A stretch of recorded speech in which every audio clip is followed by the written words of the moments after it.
로마서 9장 15에서 29절 말씀입니다. 모세에게 이르시되 내가 긍휼히 여길 자를 긍휼히 여기고 불쌍히 여길 자를 불쌍히 여기리라 하셨으니 그런즉 원하는 자로 말미암음도 아니요 다른 박질하는 자로 말미암음도 아니요 오직 긍휼히 여기시는 하나님으로 말미암음이니라. 성경이 바로에게 이르시되 내가 이 일을 위하여 너를 세웠으니 곧 너로 말미암아 내 능력을 보이고 내 이름이 온 땅에 전파되게 하려 함이라 하셨으니 그런즉 하나님께서 하고자 하시는 자를 긍휼히 여기시고 하고자 하시는 자를 완악하게 하시느니라. 혹 내가 내게 말하기를 그러면 하나님이 어찌하여 허물하시느냐 누가 그 뜻을 대적하느냐 하리니 이 사람아 내가 누구이기에 감히 하나님께 반문하느냐 지음을 받은 물건이 지은 자에게 어찌 나를 이같이 만들었느냐 말하겠느냐. 토기장이가 진흙 한 덩이로 하나는 귀 쓸 그릇을 하나는 천이 쓸 그릇을 만들 권한이 없느냐. 만일 하나님이 그의 진노를 보이시고 그의 능력을 알게 하고자 하사 멸하기로 준비된 진노의 그릇을 오래 참으심으로 관용하시고 또한 영광 받기로 예비하신 바 긍휼의 그릇에 대하여 그 영광의 풍성함을 알게 하고자 하셨을지라도 무슨 말을 하리요. 이 그릇은 우리니 곧 유대인 중에서뿐 아니라 이방인 중에서도 부르신 자니라. 호세아의 글에도 이르기를 내가 내 백성 아닌 자를 내 백성이라 사랑하지 아니한 자를 사랑한 자라 부르리라. 너희는 내 백성이 아니라 한 그곳에서 그들이 살아계신 하나님의 아들이라 일컬음을 받으리라 함과 같으니라.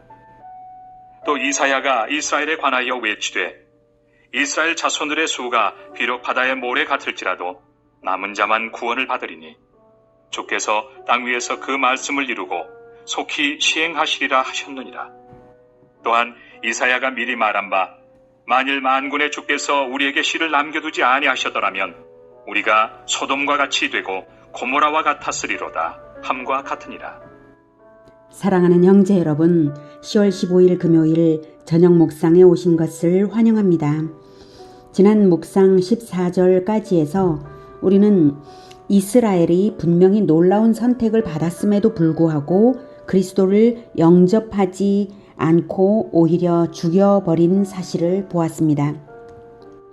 하나님께서 출생 전부터 선택하시고 큰 자가 섬긴다는 천국 질서의 원칙을 주시고 또 4절에서 말씀하신 것처럼 양자됨과 영광과 언약들과 율법을 세우신 것과 예배와 약속들을 주시고 조상들도 그들의 것이고 그리스도도 그들에게서 나도록 놀라운 은혜를 이스라엘에게 주셨는데도 그들이 실패하여 스스로 멸망의 길을 간 것을 볼 때 우리가 무엇을 배워야 하겠습니까?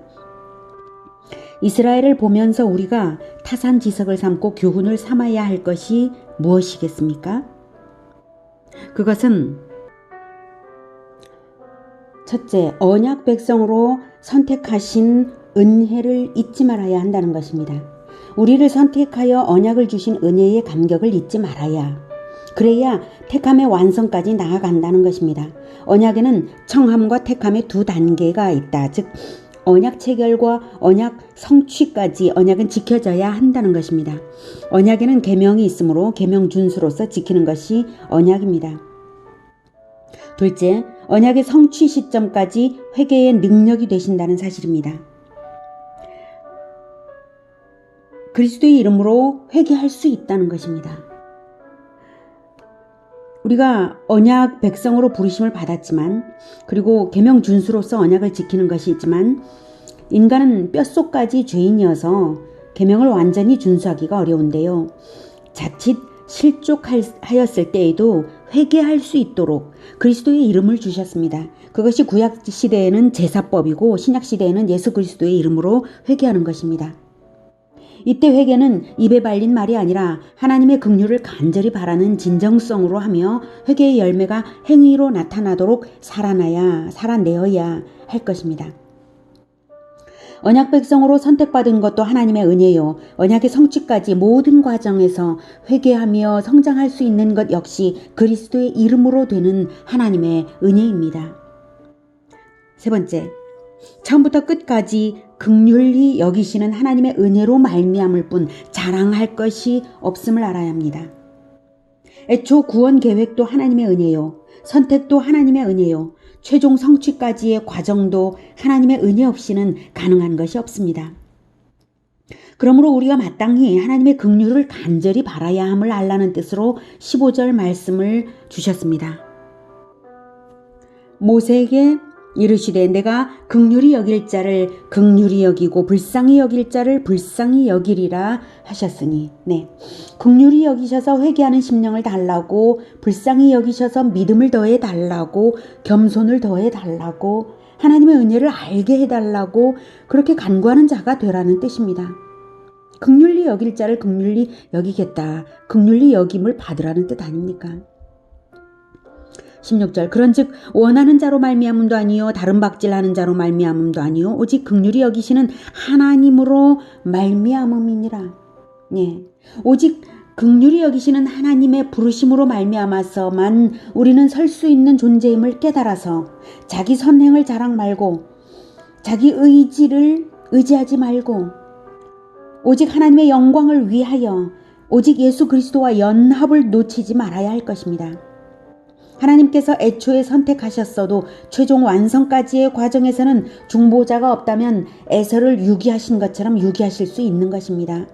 유기란 내어버린다는 뜻입니다. 방치했다는 말이죠. 오해하지 말 것은 에서를 하나님이 나쁘게 만드신 것이 아니라 그냥 내버려 두셨을 뿐이란 사실입니다. 그것이 유기입니다. 그러므로 유기의 결과에 대한 책임은 하나님께 있는 것이 아닙니다. 하나님으로서는 애초에 선택하셔서 방금 읽은 4절 5절 양자됨과 영광과 언약들과 율법을 세우신 것과 예배와 약속들과 조상들과 그리스도인 나심까지 포함된 장자권자로 태어난 것이 바로 하나님의 애초의 선택입니다. 에서에 대한 선택. 그런데 언약을 버리고 하나님을 멀리하는 것은 에서의 책임입니다. 하나님은 유기 즉 방치하셨을 뿐이지 언약을 지킬 능력이 있으면서도 안 지킨 것은 에서의 책임입니다. 하나님이 에서를 일부러 나쁘게 만드신 것이 아니잖아요. 유기하셨을 뿐이죠. 하나님의 부르심이 애초에 언약으로 부르시는 그 단 한순간에만 있는 것이 아니라 인생 여정의 모든 순간에 그 부르심으로 말미암아 서야 하는 것입니다. 하나님이 유기하시면 그 꼴이 된다는 것을 알면 우리가 참으로 가난한 마음으로 하나님의 긍휼하심을 계속해서 구해야 하는 것입니다.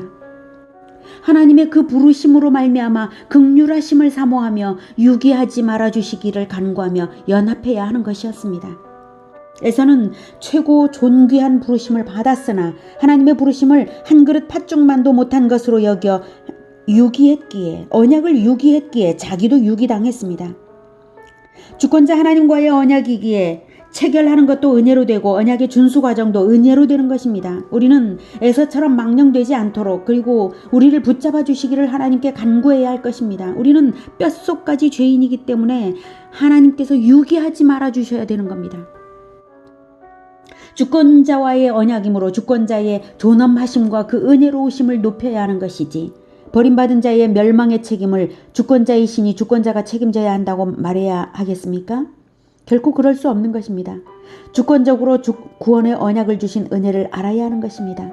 애초에 구원의 언약을 주신 것부터가 말할 수 없는 은혜인 것을 깊이 깨달아야 할 것입니다. 유기하시는 것이 하나님의 주권이지만 언약 백성으로 부르신 것도 하나님의 주권입니다. 그러니 부르심 받은 우리가 알 것은 언약의 당사자가 전능하신 주권자 하나님과 그리고 또 한편의 당사자가 전적으로 무능자인 나라는 사실을 깊이 인식해야 할 것입니다. 애초에 처음부터 끝까지 하나님의 은혜에 붙어 있어야 하는 것입니다. 언약의 준수와 성취까지도 다 말입니다. 부르시는 것도 유기하시는 것도 다 하나님의 주권인 것이 분명하죠. 애굽 왕 바로의 비참한 경우를 보면 선택받고 인도를 받는 이스라엘의 입장이 얼마나 은혜로운 것인가를 확연하게 알 수 있습니다. 에서의 경우는 선민인데도 유기당한 사례였는데요. 애굽왕 바로는 애초에 선민으로 부르심이 없었습니다. 그리고 애굽왕 바로 마음대로 하도록 유기하심으로써 재앙을 당하여 하나님의 능력을 온 땅에 전파되게 하는 역할로 사용하셨습니다. 그러므로 이스라엘을 부르신 그 부르심이 얼마나 은혜입니까? 17, 18절 성경이 바로에게 이르시되 내가 이 일을 위하여 너를 세웠으니 곧 너로 말미암아 내 능력을 보이고 내 이름이 온 땅에 전파되게 하려 함이라 하셨으니 그런즉 하나님께서 하고자 하시는 자를 긍휼히 여기시고 하고자 하시는 자를 완악하게 하시느니라. 여기서 완악하게 하시느니라는 더 완악하게 만드신다는 뜻이 아니고요. 완악한 자를 방치 유기하심으로써 완악하도록 내버려 두신다. 재앙을 당하게 내버려 두신다는 뜻입니다. 그것은 하나님의 책임이 아니죠. 완악한 자의 책임이죠. 그래서 바로는 10번의 재앙을 통해 하나님의 놀라운 능력을 10번이나 목격하고 체험하면서도 두 번째부터 9번째까지 결코 굴복하지 않는 완악함으로 모든 재앙을 당하고 10번째는 굴복했지만 회개 없는 굴복으로서 나중에 다시 홍해에서 수장되는 운명이 되고 말았습니다.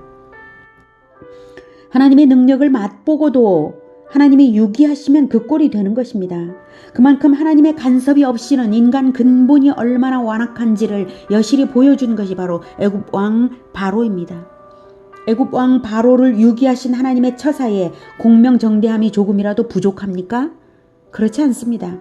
하나님은 공명정대하십니다. 다만 하나님의 것을 더 주실 수도 있고 덜 주실 수도 있다는 것이죠. 하나님을 보여주시는 것이고 하나님의 말씀을 주신 것이고 순종할 기회를 주신 것이고 은혜를 얻을 기회를 주신 것이고 다 주신 것인데요. 다만 더욱 주시는 대상과 덜 주시는 대상이 다를 뿐인 것이죠. 하나님의 것을 가지고 하나님 마음대로 더 주거나 덜 줄 권한이 하나님께 없습니까?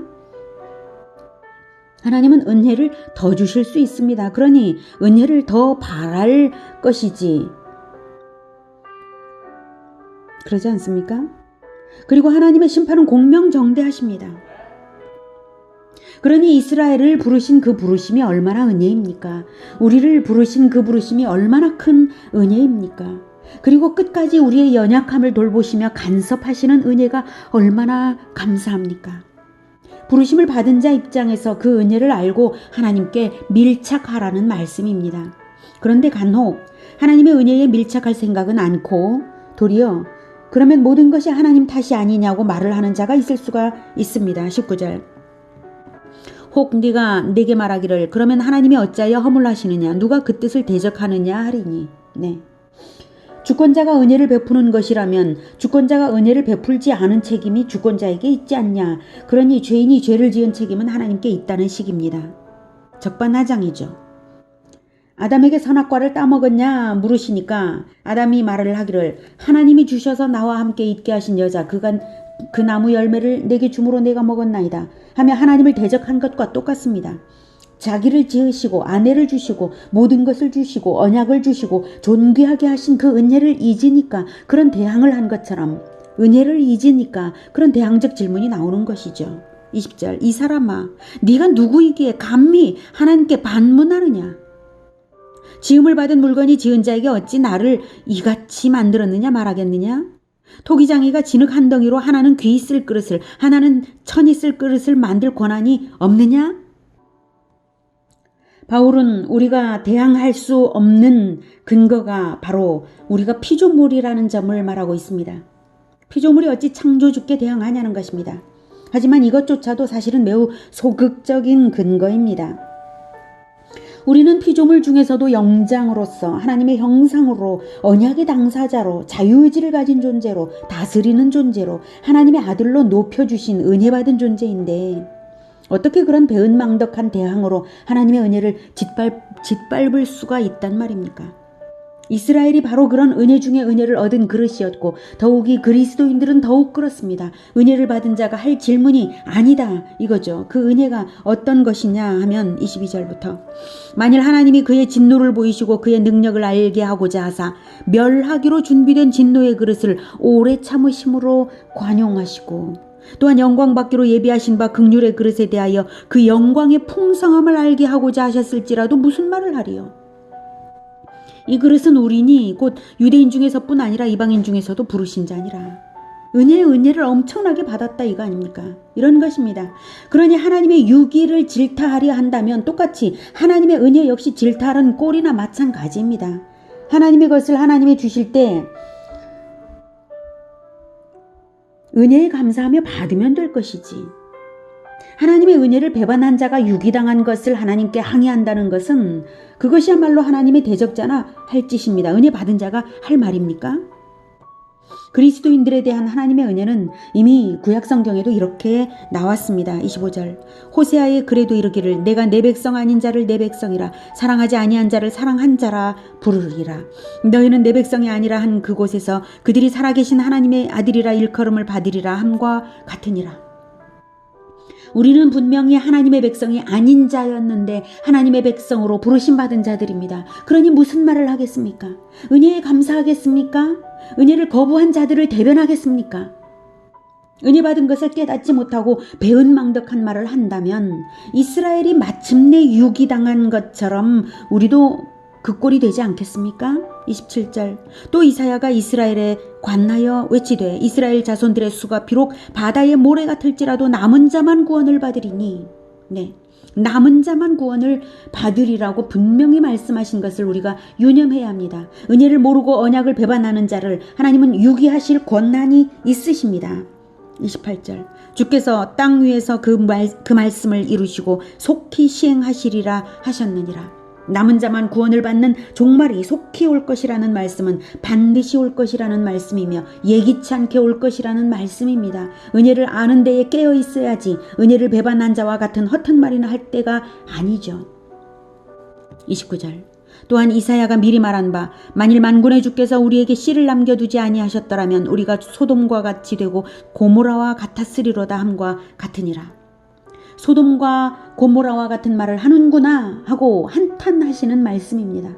우리에게 씨, 즉 예수 그리스도를 생명의 씨앗으로 우리에게 남겨주시지 않았다면 우리는 도무지 아무도 구원을 얻을 수 없는 파탄난 인격임을 한탄하시는 것입니다. 그러니 만군의 주께서 생명의 씨를 남겨서 그 씨를 영접하는 참된 생명들은 만군의 주 편에 서서 그리스도의 군대가 될 것입니다. 최종적으로 종말은 분명한 전선이 형성될 것입니다. 만군의 주 편에 선 생명들이냐 은혜를 배반하여 죽은 자들이냐 이것이고 승리는 당연히 생명을 얻은 자들에게 있을 것은 자명합니다. 오늘은 하나님의 은혜가 애초 언약 백성으로 부르신 데서부터 최종 성취의 시점까지 오직 은혜를 깨달아 아는 데서 만군의 주편에서 생명과 복을 얻을 수 있음을 보았습니다. 오직 하나님의 은혜를 깊이 깨달아 감사의 제사를 늘 드리는 일생으로 감사의 제사를 드리는 우리 모두가 되기를 축복합니다. 기도하겠습니다. 하나님, 우리가 이렇게 부르심을 받은 것은 하나님의 은혜입니다. 나의 나 된 것은 모두 하나님의 은혜입니다. 하나님의 은혜는 우리가 지옥에서 천국으로 건짐을 받았고 또한 지금 천국의 확장자로서 부르심을 받아 만군의 주 편에 선 자들로서 생명의 씨앗을 뿌리는 자들로 부르심을 받아 있는 이 영광스러운 부르심까지 하나님의 은혜는 참으로 놀랍습니다. 그러하니 하나님, 우리가 오직 하나님의 은혜에 감사하면서 만군의 주 편에 서서 생명의 씨앗을 뿌리는 그 일에 매진하며 끝까지 감사의 제사로 올려드리겠습니다. 주님, 우리를 늘 하나님의 은혜에 젖어 있게 하옵소서. 우리를 유기하지 말아주시고 우리는 참으로 파탄난 인격이어서 우리는 참으로 근본 죄인이라서 하나님을 잊을 때가 많이 있습니다. 하나님의 은혜를 잊어버릴 때도 있습니다. 하나님 긍휼히 여겨주시고 하나님의 은혜를 잊지 않도록 붙들어 주시옵소서. 예수 그리스도 이름으로 기도드립니다. 아멘. 이어지는 시간은 개인 기도 시간입니다.